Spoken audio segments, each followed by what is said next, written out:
기도드립니다. 아멘. 주의 이름으로 축복합니다. 우리 같이 인사할까요? 잘 오셨습니다. 주의 이름 축복합니다. 오랜만에 뵈니 너무 좋습니다. 감사합니다. 오늘 말씀을 가지고 자신감을 잃은 당신에게 괜찮아 다시 시작하면 돼 라는 주제와 제목으로 주의 마음을 같이 나누기를 원합니다. 여러분, 극동방송이라는 라디오를 듣다 보면 그 프로그램 중에 마더 와이즈라고 하는 프로그램이 있습니다. 이 프로그램이 무엇이냐면 아이를 둔 자녀를 둔 엄마들이 모여서 교육을 받고 삶을 나누고 은혜를 나누는 그 프로그램입니다. 아마 들어보신 분이 있을 겁니다. 저희 교회에서도 이 프로그램을 하면 좋겠다 해서 작년에 제 아내를 대표로 세미나에 참석하게 했습니다. 그때 다녀와서 저에게 이런 얘기를 합니다. 질문 한 가지가 나왔는데 무슨 질문이냐면 거기 있는 여자분들한테 수십 명한테 남편한테 아니면 가정한테 듣고 싶은 얘기가 무엇이냐, 가장 듣고 싶은 이야기가 뭘 것 같으세요? 자, 보기를 드립니다. 1번 사랑해, 2번 보고 싶어, 3번 미안해. 뭐 같으세요? 답은 4번입니다. 바로 괜찮아 란 말입니다. 그 자리에 모였던 여성분들 80%가 사랑이라는 말을 쓰지 않고 괜찮아 라는 말을 듣기 원한다라고 했다는 것입니다. 몸이 불편해서 아이들과 놀지 못하고 담벼락에서 우울해하고 있던 어린 시절의 장영희 교수를 다시 이렇게 세운 말이 지나가는 엿장수의 괜찮아 아가, 이 한마디였던 것을 수차례 말씀드렸습니다. 어제 오늘 말씀을 마무리하면서 은혜로운 찬양 대신에 여러분 아십니까? 정준이라고 하는 발라드 가수가 있는데 정준일 씨의 괜찮아라고 하는 곡을 들으면서 말씀을 준비했습니다. 원래 제가 좀 은혜가 떨어진 사람이라 괜찮습니다.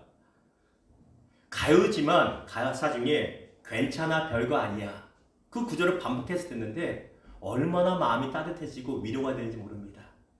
오늘 이 시간 세상의 위로와는 비교할 수도 없는 우리 주님의 괜찮다 따라, 괜찮다 하더라, 이 음성이 들려지기를 주님의 이름으로 축원합니다. 특별히 오늘은 어버이 주일입니다. 이 자리에 어버이들 많으시잖아요. 부모들. 삶의 여러 가지 어려움으로 인해서 기죽어 있는 저와 여러분, 세상 살기 쉽지 않죠. 자녀들에게 뭔가 그럴듯한 부모 되고 싶은데 만만치 않죠. 기죽어 있는 어머니들, 아버지들에게 우리 주님의 괜찮다라는 음성이 들리기를 주님의 이름으로 축원합니다. 오늘 본문은 하나님의 민족의 하나님으로부터 민족의 구원자로 부름받고 선택받은 모세의 모습이 나오는 장면입니다. 그런데 위대한 지도자의 모습으로 모세가 나타나는 것이 아니라 오늘 말씀을 보았더니 실패자의 모습으로, 그리고 자신감이 전혀 없는 그런 모습으로 나타나고 있습니다. 미국의 샘 혼이라고 하는 자기개발 컨설팅 업체의 대표는 우리 안에 자신감을 갖기 위한 6가지 핵심 요소들을 이렇게 말합니다. 볼까요? 자, 보여주십시오. 건강한 자아인식이 있어야 되고, 대화의 능력이 좋아야 되고, 나의 실력이 있을 때 자신감이 올라가고, 내 스스로 통제할 수 있는 시간이나 힘을, 절제 능력이 있어야 되고, 사회적으로 공헌할 수 있는 어떤 계기가 있어야 되고, 마지막으로 용기가 있을 때 이 6가지 요소가 우리 안에 자신감을 불러일으켜주는 요소라고 말합니다. 그런데 이 6가지 중에서 5가지는 없어도 되지만 가장 중요하고 핵심적인 것이 무엇이냐면 바로 첫 번째인 건강한 자아인식이라는 것입니다. 무슨 말입니까? 나는 어떤 존재인가? 나는 뭔가 될 만한 존재야. 나는 할 수 있는 존재야. 이런 인식이 자신감을 불러일으키는 가장 중요한 요소라는 것입니다. 오늘 말씀해 보니 우리 하나님은 모세를 다시 부르시고 그리고 그의 마음속에 건강한 자아인식을 다시 새겨주셨습니다. 이를 통해서 모세는 독수리처럼 다시 날아오르기 시작합니다.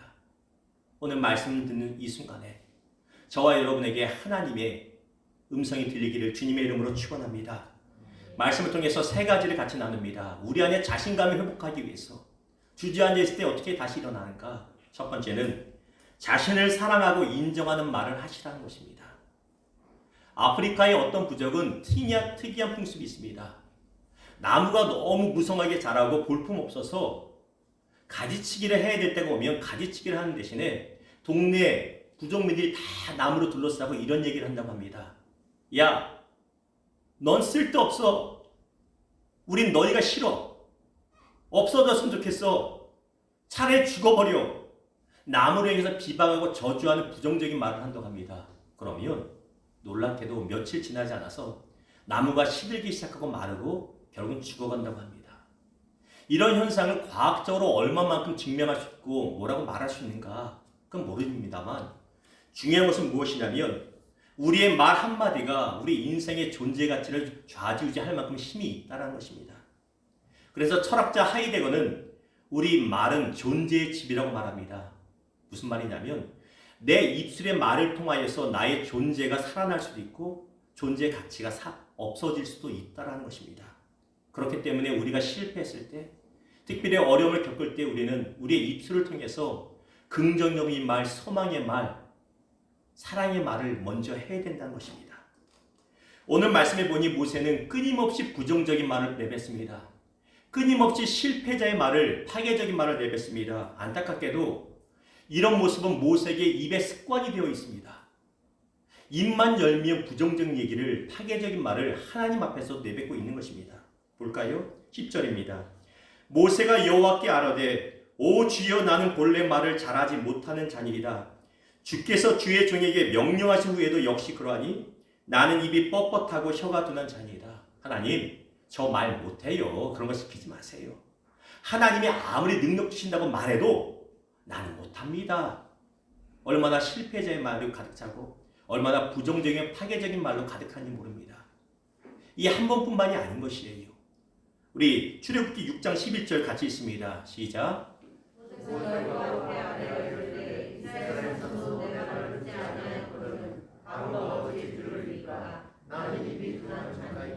하나님, 내 동포도 내 말을 안 듣는데 우리를 압제하는 바로왕이 어떻게 들어요? 말도 안 됩니다. 뭘 해보지도 않고 뭘 좀 해보다가 안 된다 싶으면 부정적이고 파괴적인 말로 던져버립니다. 또한 30절에 이렇게 말합니다. 모세가 여호와 앞에서 아뢰되 나는 입이 둔한 자이오니 바로가 어찌 나의 말을 들으리까? 하나님, 저 설득력이 부족해요. 저 말 버벅댑니다. 우리 부모도 친구도 내 말 안 듣는데 바로한테 어떻게 설득을 시킵니까? 얼마나 부정적인 입술이 습관화되는지 모릅니다. 그런데 모세가 스스로 말을 못한다고 말한 것이 진짜입니까? 성경은 결코 아니라고 말합니다. 사도행전 7장 22절에 이렇게 말합니다. 모세가 애굽 사람의 모든 지혜를 배워 그의 말과 하는 일이 능하더라. 모세는 애굽의 왕자였습니다. 그렇기 때문에 어려서부터 최상위 교육을 받았고 특수 교육을 받았습니다. 언어도 애굽어뿐만 아니라 히브리어, 아람어 모든 언어를 배웠을 테고 무술도 배웠을 겁니다. 유대인의 전승 기록에 의하면 바로왕의 총애를 받아서 전쟁터에서도 몇 번씩 대승을 거둔 장수가 모세였고 큰 피라미드 같은 것도 감독을 잘해낸 사람이 모세였다고 말합니다. 능력자였습니다. 그럼에도 불구하고 모세는 인생의 단 한 번의 실패에 눌려서 자신을 무가치하고 무능한 실패자라고 낙인 찍으며 스스로 살아가고 있다는 것입니다. 그렇다면 모세의 이런 습관적인 파괴적인 말에 가장 큰 영향을 받는 존재가 누굽니까? 그의 부모가 아닙니다. 바로 모세 자신이란 것입니다. 오늘 본문에 보면 모세에게서는 어떤 자신감이 있는 모습을 볼 수가 없습니다. 이유가 무엇일까요? 우리가 쉽게 말할 때 우리 안에 있는 자존감은 자신감을 불러일으킨다고 말합니다. 다시 말하면 우리 안에 나는 존귀한 존재라는, 나는 할 수 있다는 거룩한 높은 건강한 자존감이 있는 사람은 당연히 자신감도 건강하게 높게 나옵니다. 그런데 나는 무가치한 사람이라고 생각하는, 나는 할 수 없고 나는 안 된다고 말하는 자존감 있는 사람은 당연히 자신감도 없는 인생을 살 수밖에 없다는 것입니다. 물론 그런 사람도 자신감 나올 때가 있죠. 어떤 자신감? 허풍. 괜히 있는 척, 괜히 할 수 있는 척 그러다가 개구리 바람이 쑥 들어가서 배에 바람 들어갔다가 꺼지고 나면 다시 낙심으로 빠지고 만다는 것입니다. 오늘 모세의 모습이 바로 그렇다는 것입니다. 오늘 말씀해 보니 모세가 반복적으로 부정적이고 파괴적인 말을 하자 하나님께서 모세에게 결국 크게 화를 내시고 야단치십니다. 14절입니다. 여호와께서 모세를 향하여 노하여 이르시되, 하나님의 모세를 향해 참다 화를 내십니다. 이유가 무엇일까요? 모세가 미워서입니까? 아닙니다. 하나님께서 모세를 이 땅에 존귀한 자로 만드셨고 유일무이한 걸작으로 만드셨는데 창조자 된 하나님 앞에서 모세는 하나님 잘못 만들었어요. 아니에요. 난 쓸모없는 놈이에라고 파괴적인 말을 하나님 앞에서도 하고 있다는 것입니다. 다시 말하면 부모 앞에서 자녀가 나는 쓸모없는 놈이 말할 때 부모가 참다 야단칠 수 있는 것, 바로 그 모습이란 것입니다. 사랑하는 여러분, 다른 사람에게서 나를 인정해주는 말을 들으려고 노력하지 마시고 내 입술의 말을 통해서 내 귀에 내 스스로에게 사랑하고 힘을 주는 말을 들려줄 수 있기를 주님의 이름으로 축원합니다. 그게 첫 번째 단계입니다. 내 입술의 말을 통해서 너는 존귀해, 너는 할 수 있어, 너는 사랑받을 만한 존재야. 그 말이 계속 들려질 때 우리는 다시 솟아 날아오를 수 있다는 것입니다. 어제 아침입니다. 어제 비가 오지 않았습니까? 비 오는 날 아침, 이른 아침 책을 들고 말씀을 마무리하기 위해서 별다방에 다시 놀러 갔습니다. 별다방에 아가씨들이 있는데 아닌 거 아시죠? 별다방에 놀러 가서 말씀을 마무리하는데 미국에서 군목으로 활동하는 친구 목사가 톡을 보내왔습니다. 내용이 이렇습니다. 황 목사, 요즘 어때? 잘 지내? 평소 같으면 이런저런 이야기를 썼을 텐데 말씀을 마무리하는 중이라 그래. 나 먼저 말씀대로 실천해보자 해서 이렇게 보냈습니다. 그럼 아주 난 잘 있다. 날마다 좋은 날이야 행복해. 그랬더니 놀라운 사실은 그 톡을 그렇게 보내면서부터 보내자마자 제 마음에 기쁨이 막 샘솟기 시작하는 거예요. 제 마음이 날아오르기 시작하는 거예요. 있는 대로 쓰자고. 야, 힘들어 죽겠다 야. 아침부터 이게 뭔 짓이니? 비가 와서 우중충해. 야, 내가 목회하는 거 힘들어 죽겠다. 이런 말 하면 그 사람한테, 친구한테 위로받을지 몰라도 나도 죽고 그 듣는 사람도 죽이는 거예요. 근데 의지적으로 아니야, 좋은 날이야, 너무 행복하고 잘 풀리고 있어 했더니 제 자신 먼저가 살아납니다. 그리고 친구 목사 답이 이렇게 옵니다. 그렇지, 넌 재능도 많고 장점도 많으니 날마다 좋은 일이 있을 거야. 무엇을 받는지 아세요? 내가 나 스스로를 인정하고 사랑해주지 않으면 결코 다른 사람도 나를 인정하지 않습니다. 나는 무능한 놈이야 라고 말하면 아니야 라고 몇 번 위로할지 몰라도 나의 그 말을 듣는 다른 사람 인식에는 그래, 쟤는 무능하다고 새겨질 것입니다. 나의 존재는 내 입술에 달렸다는 것입니다. 여러분께 지극히 개인적인 질문해 볼까 합니다. 답을 안 하셔도 좋습니다. 여러분 현재 은행 계좌에 잔고가 어느 정도 되십니까? 목사님 그런 걸 왜 물으세요? 헌금 뜯으려고 그러십니까? 그거 아닙니다. 옛말에 그런 말이 있죠. 은행 잔고가 든든하면 자신감이 생긴다고. 맞는 말 같습니다. 우리 어머니들이 그런 얘기 하셨습니다. 남자는 모름지기 주머니가 좀 두둑해야 자신감 생긴다. 그래서 옛날 어머니들은 장남한테만큼은 돈을 더 주셨어요. 나가서 밥도 사고 기죽지 말라고. 실제로 주머니에 돈이 있으면 기가 죽지 않습니다. 맞는 말입니다. 그런데 진짜 우리로 하여금 자신감 있게 살게 하는 은행 잔고가 무엇인지 아십니까? 바로 자신감의 잔고라는 거예요. 은행 계좌라는 것입니다. 이 자신감이라고 하는 은행 계좌는 어떻게 잔고가 늘어난지 아세요? 내 입술로서 난 할 수 있어. 난 존귀해. 난 능력 있어. 난 다시 일어설 거야. 이런 말이 계속 내 스스로에게 들려지면 내 은행 잔고가 늘어납니다. 반면에 안 되겠다. 이번에도 또 안 되네. 나는 내 인생은 왜 그러지? 이런 말 할 때마다 내 자신감의 잔고는 바닥을 쳐서 일어날 수가 없게 된다는 것입니다. 우리가 잘 아는 오프라 윈프리라는 여성은 이렇게 말합니다. 세상의 모든 문제는 결국 자기를 미워하는 데서 시작한다고 말합니다. 이 여인이 어떤 여인입니까? 사생아로 태어났습니다. 너무 가난해서 옷 하나 사 입을 수 없어서 감자 포대를 잘라서 옷을 만들어 입었던 여인. 어릴 적에 사촌으로부터 성폭행을 당했던 불행한 여인입니다.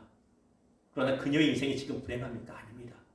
누구보다 행복합니다. 단지 그녀가 위대한 셀럽이 됐고 돈을 많이 벌기 때문이 아니라 결정적인 사실은 그녀는 그럼에도 불구하고 자기 자신을 축복하고 존중히 여겼다는 것입니다. 이게 중요합니다. 사랑하는 여러분, 계획대로 일이 잘 안 풀릴 때, 이번에도 또 실패했다고 느껴지고 마음의 소리가 들릴 때 스스로에게 이렇게 말하십시오. 괜찮아. 난 소중한 사람이야. 괜찮아. 이번에 좋은 걸 또 배운 거야. 괜찮아. 다시 시작하면 되는 거야. 독수리처럼 날아오르는 저와 여러분에게 주님의 이름으로 축원합니다. 두 번째 무엇이냐면 과거의 상처와 실패로부터 벗어나라는 것입니다. 13절 읽습니다. 시작. 모세가 이르되 오 주여 보낼 만한 자를 보내소서. 하나님께서 갖가지 이적을 보여주셨습니다. 지팡이 던져봐라. 던졌더니 뱀이 됩니다.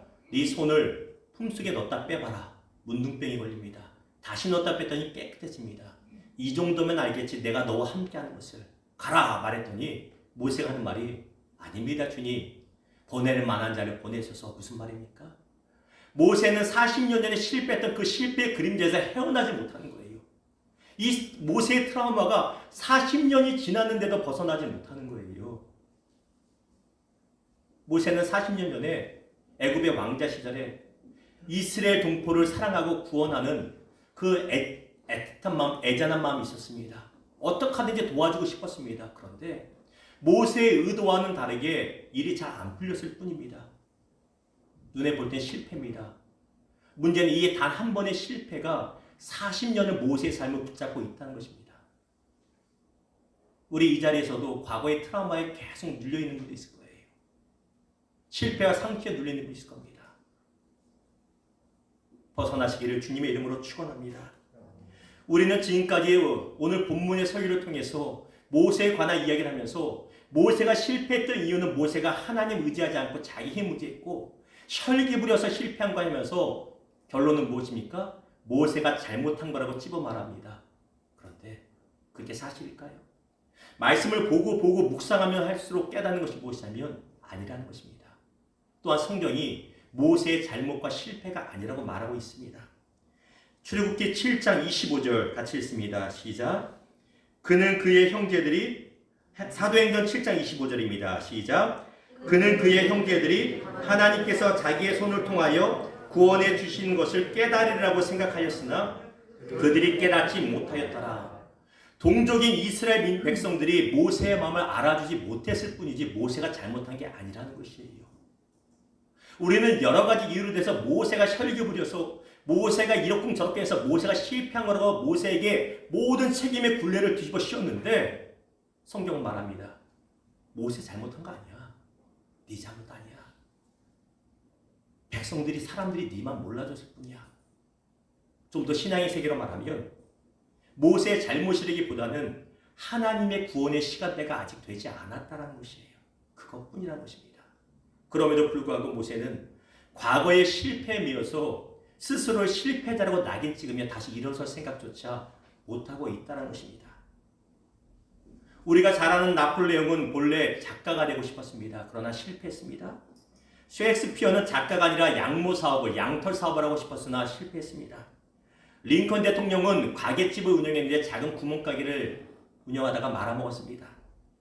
그랜트라고 하는 사람은 가죽 공장을 운영했으나 실패했습니다. 하지만 그들 중에서 그 어떤 사람도 실패의 그림자에 미어있지 않았습니다. 그들은 다른 분야로 찾아서 자기가 정말 좋아하고 잘하시는 것을 찾아 우리가 지금 아는 위대한 사람들로 섰다는 것입니다. 성경에 기록되어 있지 않지만 실패의 그림자에서 벗어난 모세는 하나님 앞에 이렇게 말했을 것 같습니다. 하나님, 저로 하여금 지난 40년 동안의 광야에서 양을 치게 하신 이유가, 양 잘 치는 실력을 기르게 하신 이유가 이제 하나님의 백성을 양 대신에 인도하라고 나를 훈련시킨 거군요. 다른 건 몰라도 내가 양 떼 치는 거는 최고입니다. 이제 그 실력을 한번 해보겠습니다. 말이 바뀌었을 것입니다. 사도 바울이 이렇게 말합니다. 빌립보서 3장 13절입니다. 시작. 오직 한 일. 사도 바울도 사역하면서 성공도 했지만 실패도 많이 했습니다. 특별히 아테나라고 하는 곳에서는 큰 실패를 맛보았습니다. 사도 바울이라고 항상 위대하고 좋은 결과가 있었던 것이 아니라는 것이에요. 그런데 사도 바울은 자신의 성공에 취하지도 않았고 실패의 그림자에서 허우적대지 않았습니다. 그는 오직 앞만 바라보며 달려나갔다는 것입니다. 사랑하는 여러분, 과거의 상처와 실패와 트라우마가 자꾸 속삭일 때 이렇게 그것들 향해 말하십시오. 괜찮아. 난 이제 앞만 보고 달려갈 거야. 자꾸 상처와 죄와 여러 가지 것들이 떠올라 나를 괴롭게 할 때 담대하게 말하십시오. 괜찮아. 난 앞만 보고 갈 거니까. 주님의 위로로 일어설 수 있는 저와 여러분 되기를 주님의 이름으로 축원합니다. 마지막으로 자신감을 주시는 우리 주님은 이렇게 말씀하십니다. 남들과 비교하기를 멈추라는 것입니다. 13절입니다. 모세가 이르되 오 주여 보낼 만한 자를 보내소서. 이 구절이 과거에 매여있는 모세를 나타내기도 하지만 다른 말로 하면 다른 애가 나보다 뛰어나니 걔를 보내라는 말입니다. 하나님, 갑돌이가 나보다 훨씬 말 잘합니다. 나는 안 돼요. 비교해보니까. 하나님, 을돌이가 나보다 훨씬 추진력이 있습니다. 나는 쭈삣쭈삣해서 못합니다. 걔 보내세요. 하나님은 나한테 뭘 맡기기 원하는데 자꾸 남과 비교해서 나는 아니라고 패배자의 말을 내뱉고 있다는 것입니다. 이 세상에 저와 여러분이나 유일무이한 걸작입니다. 하나님 그렇게 만드셨습니다. 그럼에도 불구하고 끊임없이 우리는 우리 스스로를 남들과 비교하면서 같이 폄하하고 있습니다. 모세도 그랬고 우리의 모습이기도 합니다. 앞에 있는 목사도 마찬가지입니다. 어떤 목사님이 뭐 뛰어나다 하면 누가 뭐라고 하지 않아도 제 스스로 얼마나 제가 초라하게 느껴질 때가 많은지 모릅니다. 그럴 때마다 이렇게 말합니다. 괜찮아. 나는 나니까. 괜찮아. 다윗의 삶을 보십시오. 사무엘상 17장 39절입니다. 다윗이 칼을 군복이에 차고는 익숙하지 못하므로 시험적으로 걸어보다가 사울에게 말하되 익숙하지 못하니 이것을 입고 가지 못하겠나이다 하고 곧 벗고 다윗이 골리앗과 싸우러 나갈 때 사울 왕이 걱정이 되었는지 자신의 갑옷과 칼과 무기를 다 줍니다. 왕의 것이니 얼마나 좋은 거겠어요. 최고 것입니다. 문제는 다윗이 갑옷이 입었는데 안 맞습니다. 칼도 너무 안 맞습니다. 그래서 결국 다 내려놓고 다윗 스스로의 스타일과 자신의 재능과 능력으로 나가서 싸워 이겼다는 것입니다. 여러분 보십시오. 만일 다윗이 끝까지 사울왕 왕의 것이니 좋은 것이라고 그것을 입고 나가고 그 칼을 가지고 나갔다면 결과가 어떻게 됐을까요? 10중 팔고 다윗은 골리앗한테 졌을 것입니다. 어쩌면 죽었을지 모릅니다. 이유가 무엇입니까? 간단합니다. 다윗은 사울이 아니기 때문입니다. 사울왕은 사울왕이고 다윗은 다윗입니다. 무엇을 말씀드리냐면 만일 우리가 남과 끊임없이 비교하는 삶을 살아간다면 우리는 결코 승리를 기대할 수 없습니다. 그리고 작은 승리를 거둬도 결코 기쁘거나 행복하지 않습니다. 왜? 끊임없이 남과 비교하니 이건 행복할 수가 없습니다. 내가 열심히 해서 한 달에 100만 원을 벌어서 너무 기뻐해야 되는데 이 불황이 100만 원, 200만 원 벌면 기뻐해야 되는데 옆집 사람이 500, 600씩 버니 나는 불행해지는 겁니다. 그 사람은 그 사람이고 나는 납니다. 비교해서는 아무것도 되지 않는다는 것입니다. 17절 봅니다. 시작. 이것으로 이적을 행하시니라.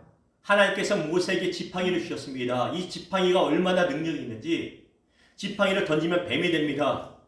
지팡이를 가지고 가르쳤더니 홍해가 갈라집니다. 지팡이로 반석을 내렸더니 물이 막 솟아올립니다. 능력의 지팡이입니다. 그런데 여러분 아세요? 이 지팡이 원래 누구 겁니까? 원래 모세 겁니다. 하나님이 하늘에서 금지팡이, 은지팡이 내려준 게 아닙니다. 모세의 이 지팡이는 당시 바로 왕의 금지팡이에 비하면 아무것도 아닌 낡고 볼품없고 구부러진 그냥 지팡이입니다. 그런데 그 볼품없는 지팡이에 하나님의 능력이 담기자 하나님의 능력이 나타나는 지팡이가 되었다는 것입니다. 금지팡이냐 은지팡이가 중요한 게 아니라는 것입니다. 고린도후서 4장 7절이 이렇게 말합니다. 우리가 이 보배를 질그릇에 가졌으니 이는 심히 큰 능력은 하나님께 있고 우리에게 있지 아니함을 알게 하려 함이라. 질그릇이 무엇을 말합니까? 내 모습을 말합니다. 남들에 비하니 남은 금수저고 남은 은수저인데 나는 최소한 스테인레스라고도 돼야 되는데 아니야. 스텐도 아니야. 볼품없는 진흙으로 만든 그릇이야. 언제까지 비교하며 불행하겠습니까? 중요한 것이 무엇인지 아세요? 그릇에 무엇이 담겨있느냐가 중요하다는 것입니다. 질그릇 같은 나라 할지라도 내 안에 하나님이 담겨 계시면 주의 말씀의 능력이 담겨 있으면 나는 자신감 있게 살아갈 수 있다는 것입니다. 이런 그릇을 뒤집어 놔버리면 아무리 뭔가를 담으려고 해도 담을 수가 없지요. 우리가 끊임없이 나와 남을 비교하면, 다시 말하면 그릇을 뒤집어 버리면 하나님의 능력이 담기고자 해도 내 삶의 능력이 나타나지 않는다는 것입니다. 사랑하는 여러분, 내 안에서 종종 소리가 들 겁니다. 누구에 비해서 나는 부족한데, 누구에 비해서 나는 열등한데 왜 안 들립니까? 들릴 때 이렇게 대꾸하십시오. 괜찮아. 내가 남들에 비해서 질그릇인지 금그릇인지 중요하지 않아. 괜찮아. 내 안에 하나님이 계시니 난 괜찮아. 믿음으로 승리하는 저와 여러분 되기를 주님의 이름으로 축원합니다. 말씀을 맺겠습니다. 우리 말에 주책을 부린다는 말이 있습니다. 야, 이 주책 바가지야 하면서 아내분이 남편의 옆구리를 쿡 찌를 때 있죠. 말 조심해. 왜 그런 행동이 하면서 주책 부리지 말라고 하지요. 그런데 성도의 삶에는 때로는 주책을 부려야 될 때가 있습니다. 어떤 주책인지 아세요?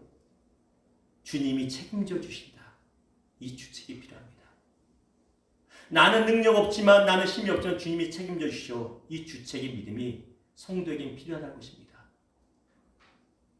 꽃밭에 날아다니는 꿀벌을 보십시오. 과학적으로 보면 꿀벌은 날 수가 없는 존재입니다. 왜냐하면 꿀벌은 몸통에 비해서 날개가 너무 작아요. 날 수가 없습니다. 펭귄이 날개가 있어도 날지 못하잖아요. 날개가 너무 작으니까. 꿀벌도 마찬가지입니다. 근데 날 수 있는 이유는 꿀벌이 주책을 부려서입니다. 자기는 원래 못 났는데 날 수 있다고 생각하고 계속 날개짓을 하다 보니까 날개 되었다는 거예요. 이게 과학의 하나의 신비입니다. 보십시오. 저나 여러분이나 꿀벌보다 존귀한 존재들 아닙니까? 하나님이 걸자로 만든 존재입니다. 그런데 살아가는 건 꿀벌보다 못하게 살 때가 많습니다. 주님이 책임져 주신다. 이 주책의 믿음이 있어야 자신감이 생기고 다시 일어서게 된다는 것입니다. 우리에게 주시는 이 사랑하는 말씀입니다. 로마서 8장 28절 있습니다. 시작. 우리가 알거니와 하나님을 사랑하는 자, 곧 그의 뜻대로 부르심을 입은 자들에게는 모든 것이 합력하여 선을 이루느니라.